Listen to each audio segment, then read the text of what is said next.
viewers, and dear students. Today, I am again here with an interesting topic for all of you. Good morning, all. My name is Shruti Mehta. I am an assistant professor from Department of CSE, IMT College of Engineering. Today, I am here with a very interesting topic that is actually needed to know by all of you. Many of you who are in pre-final year must have studied this subject, but for first year and second year students, this subject, and even for that matter, for final year student, this subject is really crucial. So let us begin. Now, in today's lecture, I'll be sharing the contents. Let me just go through what I'll be sharing in today's lecture.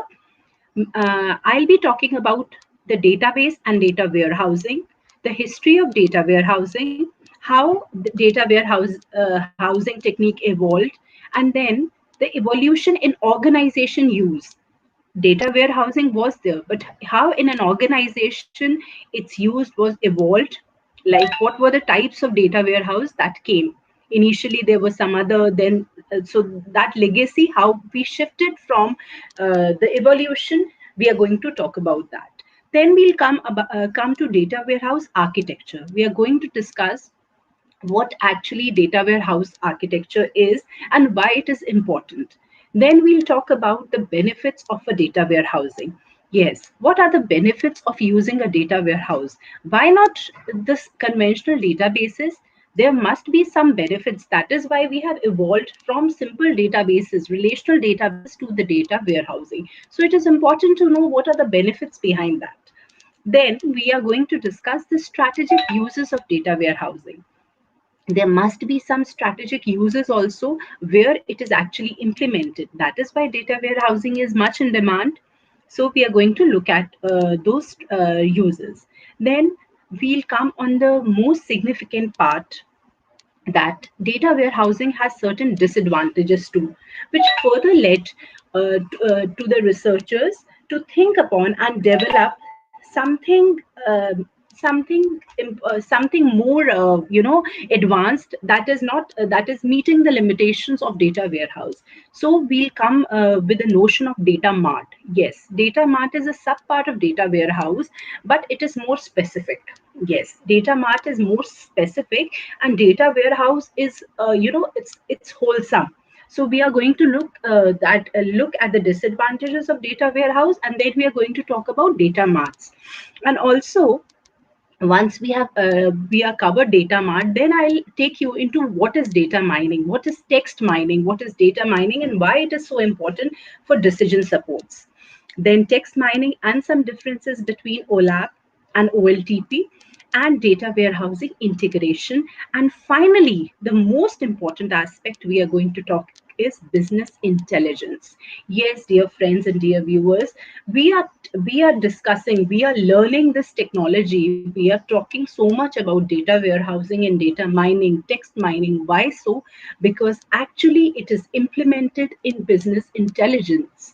It is used in making decisions for an organization to drive the business. That is why this whole concept of data warehousing, databases, data mining, data marts is so crucial.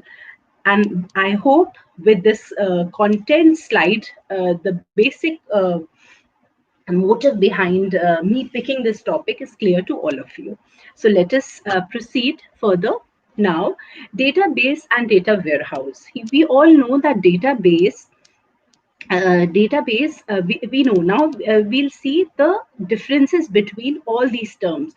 Now, if we talk about data warehouse, it constitutes the entire information base for all time. Now, whether it is having historical data, whether it is having updated data, it is constituting the entire information. But if we talk about database, then it constitutes the real time information.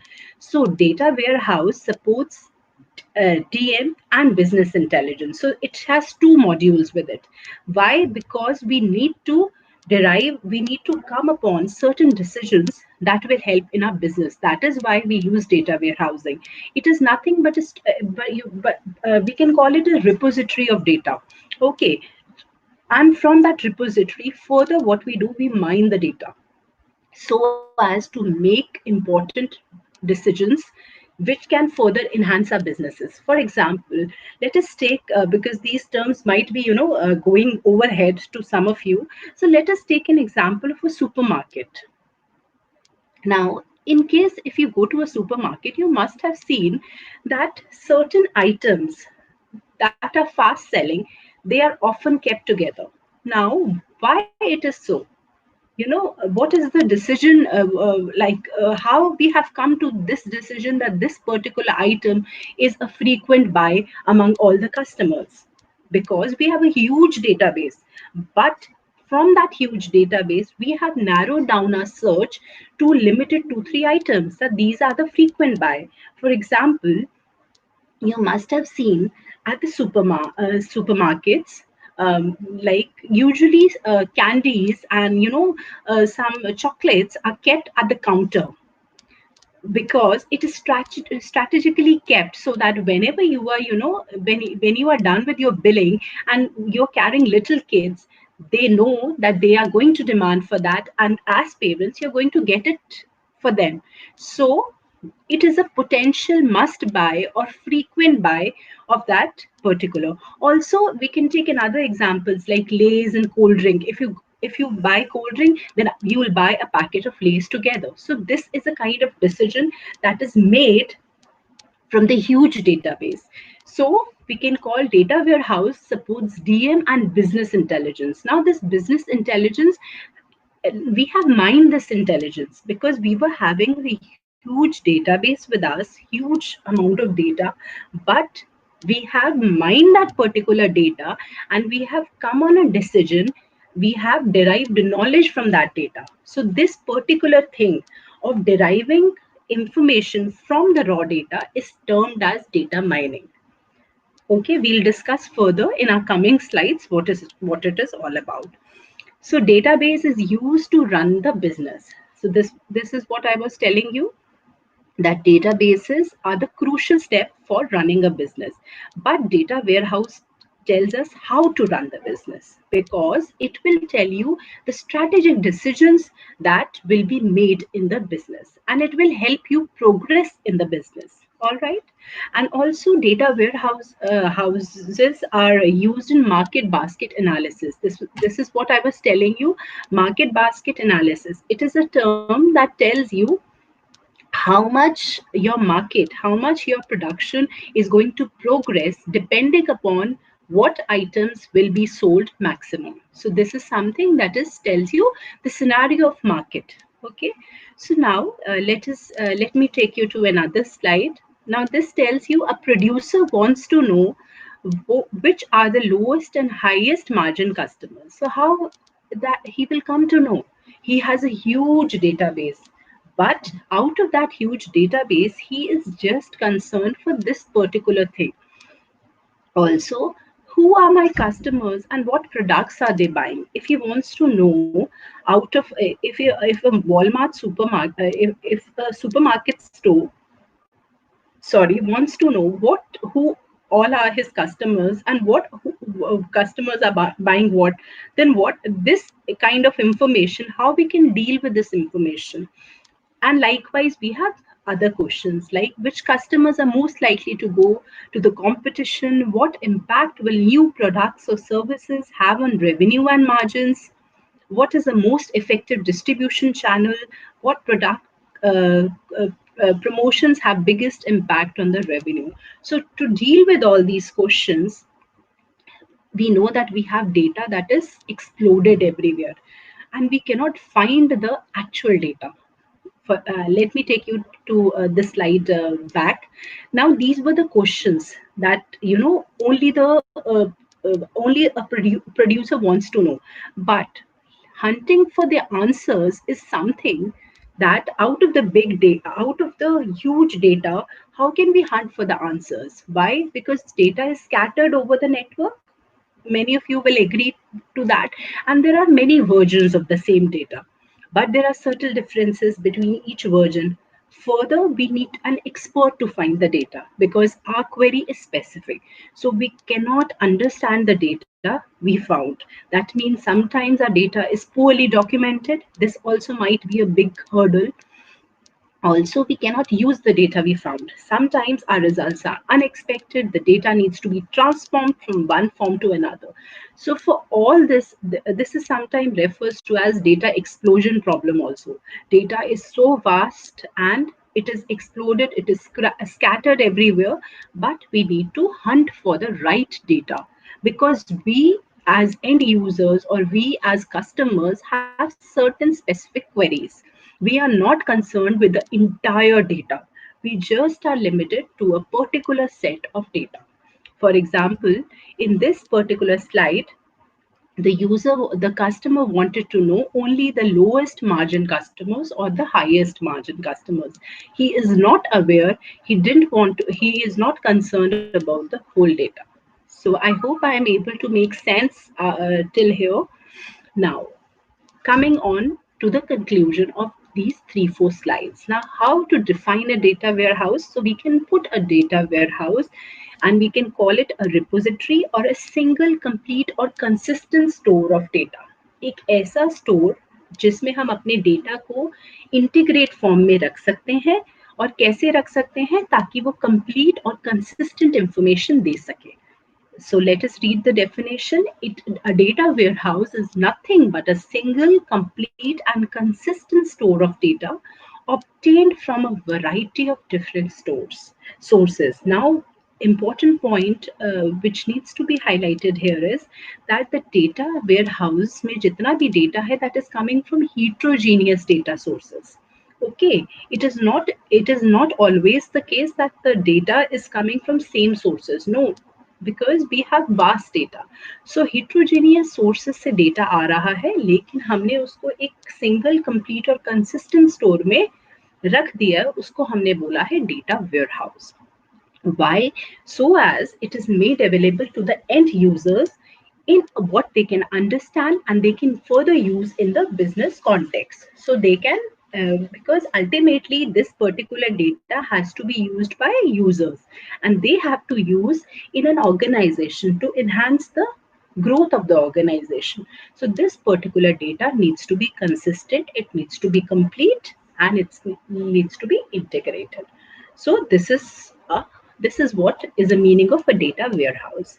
Now, what is data warehousing? Data warehousing is nothing but transforming the data to information. If we Data warehouse is definitely a repository where the data is stored. But if we talk about data warehousing technique, then data warehousing is a transformation that how we can mine the information, mine the crucial details that are needed from our raw data. And this particular thing is done so as it is, in a timely manner, it is made available and it is of use. So this is something when we transform our raw data into information, this particular technique is referred to as data warehousing. All right. Now, it is a process. It is a now how it is a process, because we are talking about it is a relational and multi-dimensional database management system which is designed to make the management decision making. We all have been talking about that it is crucial in organizations in making proper decisions. So a data warehousing is a copy of transaction data and it is specifically structured querying and reporting. The end task is what we need to query the data that is stored in data warehouse. Why? So as we could make certain reports out of it. We could analyze it. This is the only purpose of a data warehouse. So a copy of transaction data is specifically structured. Now coming on to the next point. Data warehousing is also a technique for assembling and managing data from various sources. Why? So as we can answer the business questions. If our technique, if our data will be assembled well, so हम उसको manage कर पाएंगे अच्छे से, और manage करने से क्या हो पाएगा, मैनेज करने से हम उसके जो स्ट्रैटेजिकली बिजनेस क्वेश्चंस हैं, जो हमारे एंड यूजर्स की क्वेरीज हैं, हम उनको बहुत इफेक्टिवली डील कर पाएंगे. सो this is a broader definition of a data warehouse, and that is why it is termed as a process. इसमें बहुत सारी चीजें involved हैं, thus making decisions that were not previously possible. Now why these decisions, जो हम अपनी decisions अब लेंगे, वो हमारे को previously known नहीं थे, ये हमने माइन करे, ये हमने उस पर क्वेरीज लगा लगा कर उसको एनालाइज करा है उस डेटा को. So this is something we call OLAP also. What is OLAP? Online Analytical Processing. Okay, now let's move further about. Now there are certain characteristics also of data warehousing if we talk about. The first and foremost characteristic of a data warehousing is it is subject oriented. Now what do we mean by subject oriented? It means it gives information about a particular subject. Rather than company's ongoing operation, it is catered to a particular subject. So we call it subject oriented. Then second is it is integrated. Integrated means the data is gathered into the data warehouse from a variety of heterogeneous sources, as I already told you, and it is merged into a whole, coherent whole. So we call it is integrated. Why? Because the data is coming from various sources. Okay, now our job is the job of the data warehouse is to integrate that data that is coming from all segments, all heterogeneous sources. Next important feature is time variant. All the data in the data warehouse is identified with a particular time period. That means we are particularly interested. Let us say, for example, number of students who have done certifications during the lockdown period. Now, lockdown began in March. Okay, so from March till we are in June. So from March till June, how many students were actually involved in the certifications, in the quizzes, and in enhancing their knowledge? So you understand it is time. The time period is associated. So it is time variant. Okay, now non-volatile. The next feature of a data warehousing, if we talk about, it is non-volatile. That means the data in the data warehouse is stable. If more data will come, it will not happen the previous data will get erased. No, if more data is added, the data is never removed. That means it enables management to gain a consistent picture of the business. That means if we want to have a record of the previous, let us say, 3 years data, or if we take an example, let me take an example of my own department, computer science department, and if some query rises from the management that he wants to know in the last 3 years how many faculties have left the organization, how many faculty have joined. So how we can work upon this data? Previous 3 years data we will see because it is maintained in a data warehouse.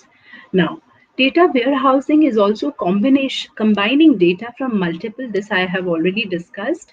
And the common accessing systems include queries, analysis, and reporting. End users कौन होते हैं data warehousing के? These are the queries. The end users query the data, analyze the data, and further report the data. Okay, so we have, and the final result is the homogeneous data which can be more easily manipulated. Okay, so now history of data warehousing. If we talk about history of data warehousing, just I'll skip this slide because it is more what is important is in 1980s there were two researchers, Barry Devlin and Paul Morphy. So they initiated this concept and they worked a lot into data warehousing, and then there were stages. 1960 में development हुआ, 1970 में, 83 में, and 88 में. But the important is Barry Devlin and Paul Morphy.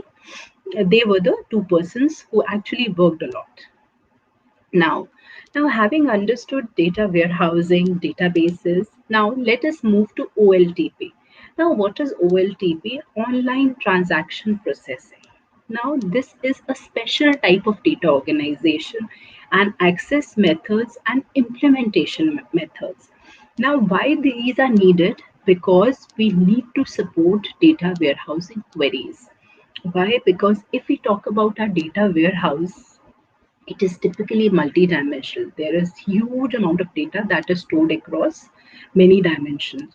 So sometimes it is important to organize or to categorize that data. Okay, and we need some access methods also. We need certain implementation methods also. So OLTP systems are tuned for transactions and workloads. So how the transactions are processed, because we all know that in today's time everything has gone online, right? So online transaction processing, that means how these transactions are actually processed. They are definitely working on some data.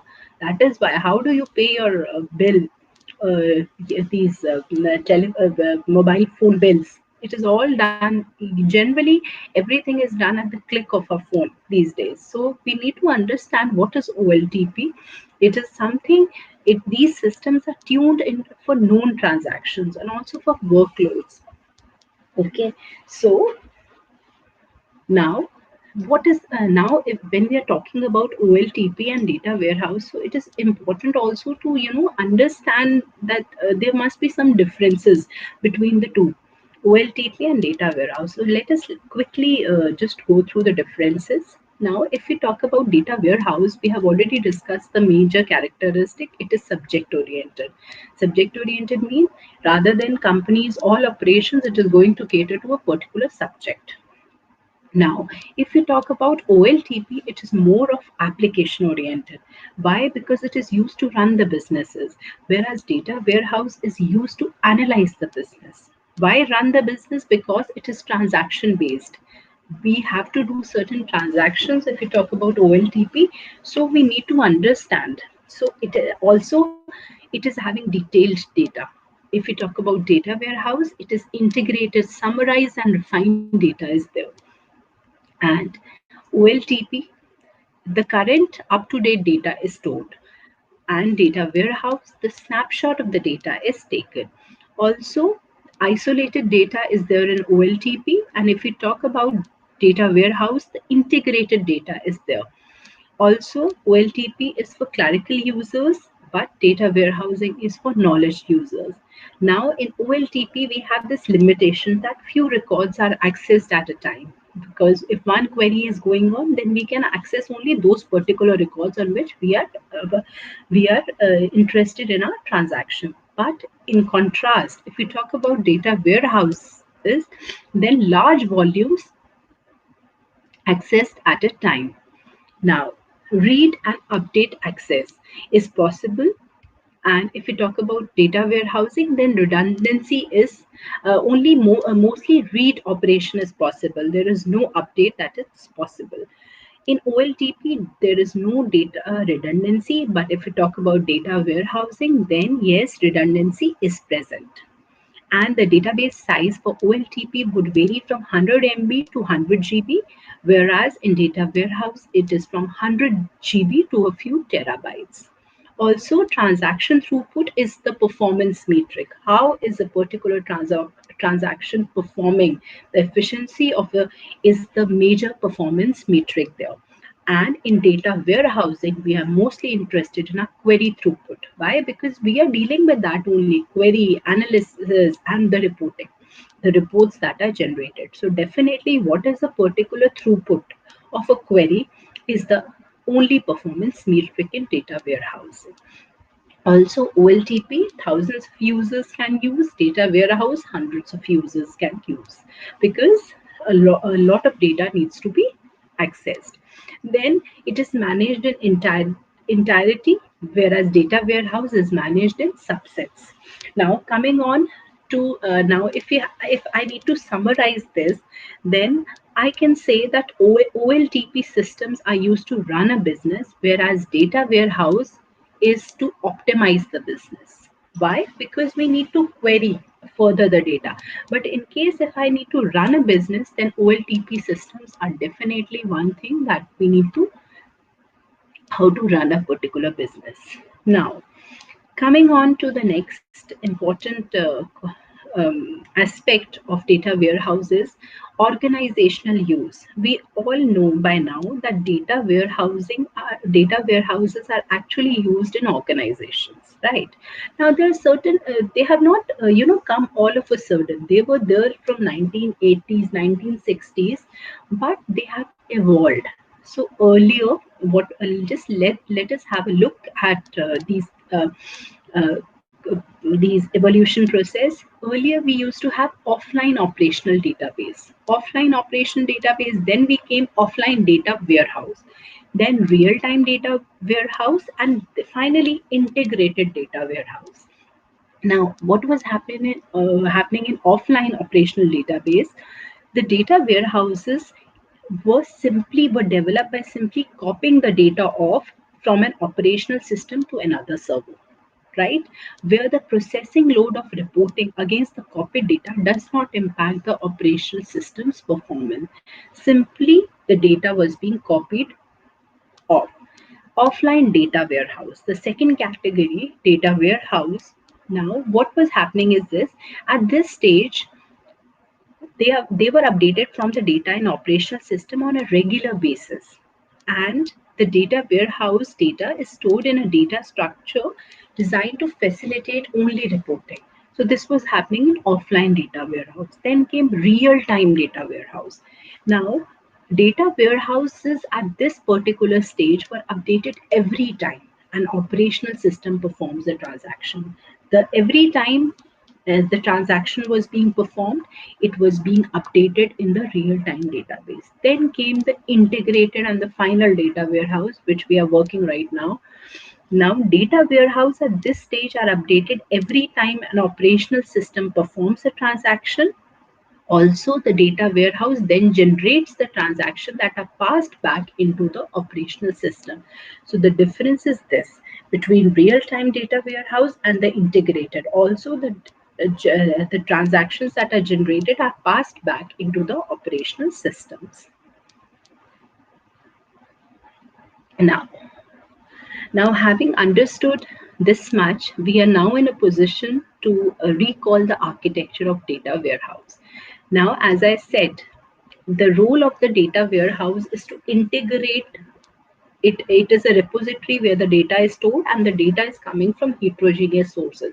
So you can see in the slide that there are different sources and the data is coming and it is getting integrated, right? There's a sign of integration and then it is further getting stored in a repository called warehouse, from wherein the final end users, we have named it as client. They query and analyze. And there is one important part called metadata. Now, what is this metadata? This is data about the data. Whatever data is stored in our data warehouse, something important related to designing, retrieving, and controlling the data warehouse, we call it metadata. So just if we talk about like data warehouse, they contain current detailed data, historical detailed data, lightly and highly summarized data, and metadata. So what type of data is actually uh, contained by a data warehouse is it works upon the current detailed data, the historical detailed data, lightly and highly summarized data, and metadata. So, based upon this particular thing, we are further defining our metadata. Now, if we talk about metadata, is data about data, right? Whatever data is stored. But it is further split into two categories. One is your technical metadata, and second is your business metadata. If I talk about technical metadata, then it includes where the data came from, how the data was changed, and how the data is actually now organized.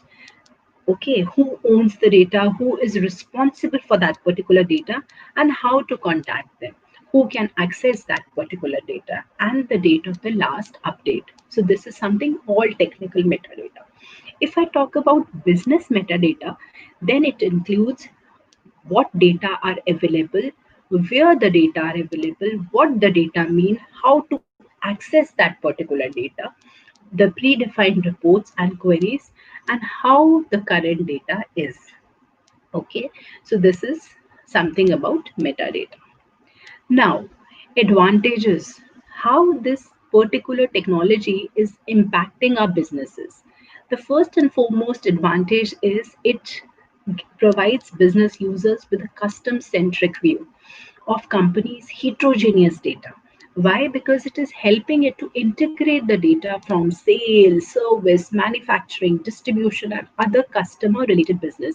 Now, these are different subjects, but what is happening is a customer centric view is made available. Also, better to access better information, we use it. Now, consolidates the data about individual customers and provide a repository of all the customer contacts.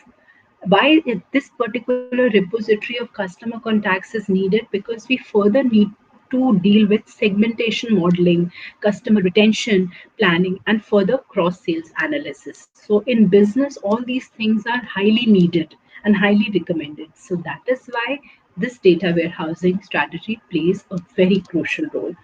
Also, if we need to need to look at certain reports that are coming on trends across multi-divisional or multinational operating units, that what kind of relationships are there if we talk about production planning. So this is something where this data warehouse plays a very crucial role.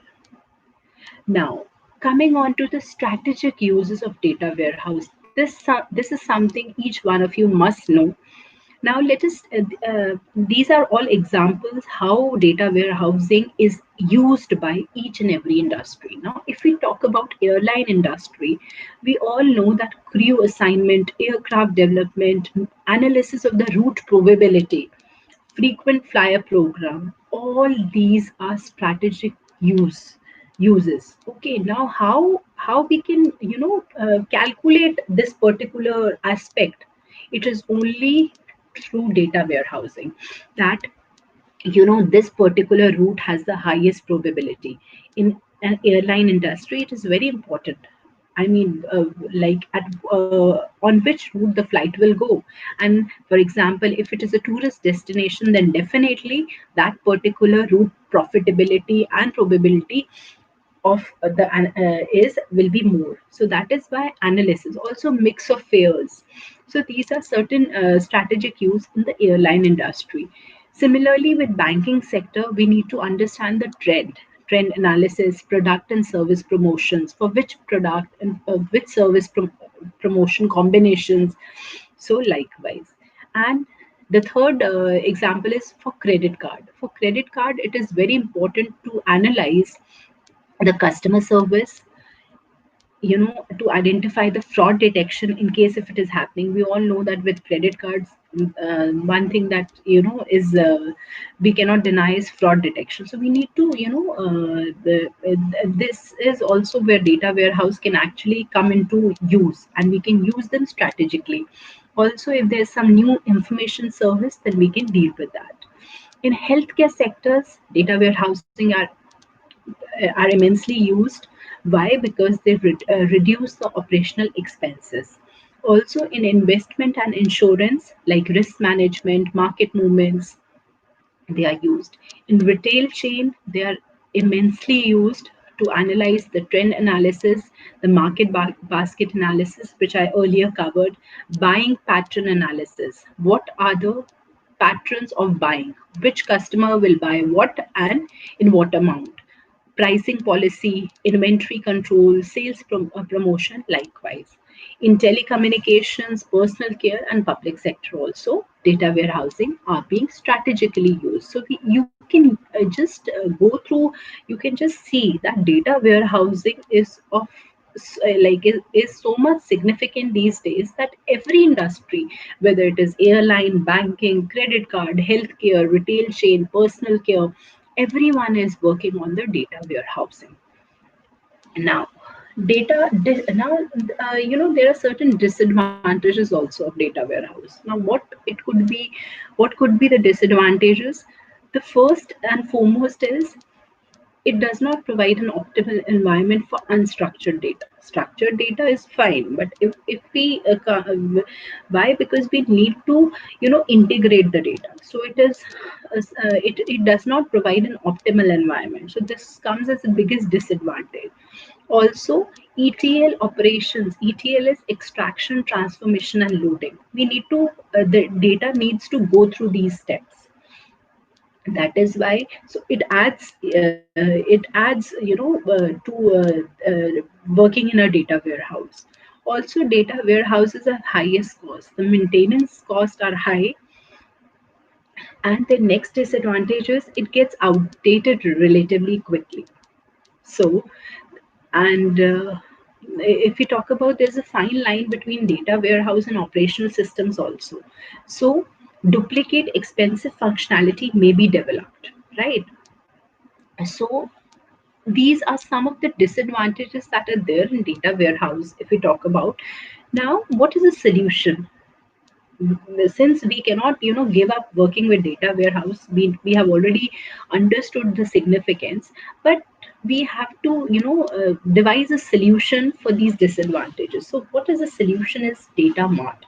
Now, what is data mart? It is a scaled down version of your data warehouse, but it focuses on a particular subject area.